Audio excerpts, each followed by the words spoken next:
Bonjour à tous, alors je m'appelle Emma et je suis partie avec l'association Eva Soleil pour un voyage humanitaire au Cambodge en 2016, donc ça commence à faire loin un peu.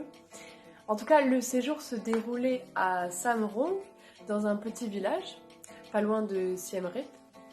On était un groupe de 12 ados à partir pour donner des cours d'anglais à des enfants khmer, mais surtout pour leur apprendre en fait de façon ludique leurs droits, les droits de l'enfant, mais aussi pour les sensibiliser au monde qui les entoure et à leur monde, et leur donner des clés en tout cas.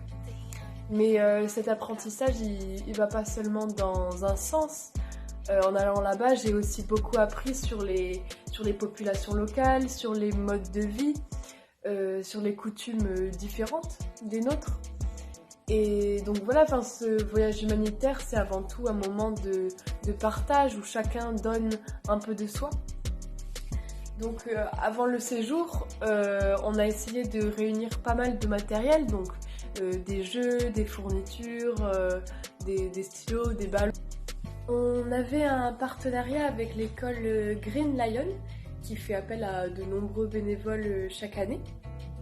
Et en fait, sur place, je me suis rendu compte, et ça c'est une spécificité de l'association Eva Soleil, que c'était vraiment nous, les jeunes ados du séjour, qui devions nous débrouiller seuls pour réfléchir ensemble, trouver des solutions, construire un planning d'activités.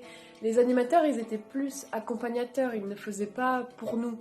Et donc ça déjà, rien qu'au sein du groupe, c'était très formateur parce qu'on nous donnait vraiment la responsabilité de construire nous-mêmes notre séjour humanitaire. Et du coup, ça déjà, ça a soudé notre groupe et on a pu vite ensemble partager toutes nos émotions par rapport à nos rencontres avec les populations locales. Et à l'école, la relation avec les enfants était aussi très très forte.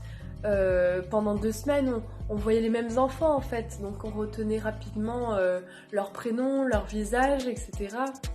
Et donc une relation de confiance s'établit très très vite et le séjour nous paraît quand même trop court.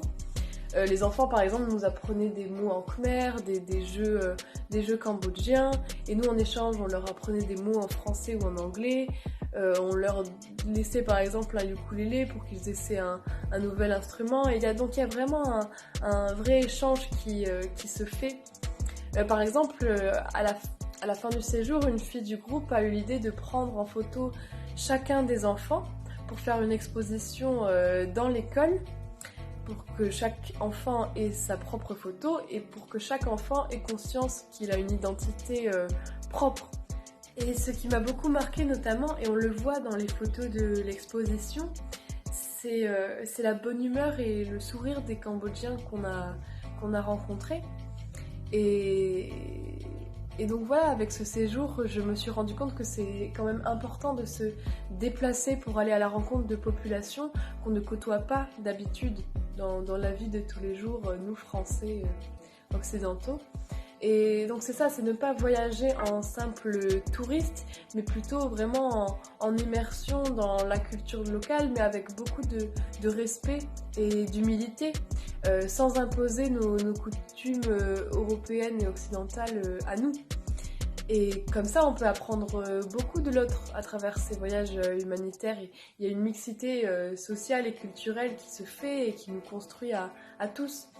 Et d'ailleurs, Eva Soleil est une association qui tient à ces valeurs, de mixité, de partage, de respect, de vivre ensemble.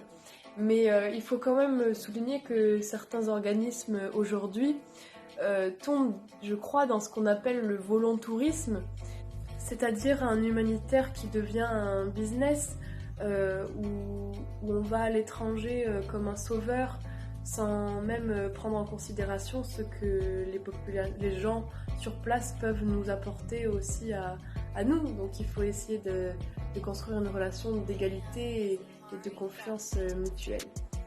Aujourd'hui, je ne fais plus d'humanitaire à proprement parler, mais je reste proche de ces valeurs. Je travaille avec des enfants tous les étés, à mon échelle en tout cas, et dans mon environnement local.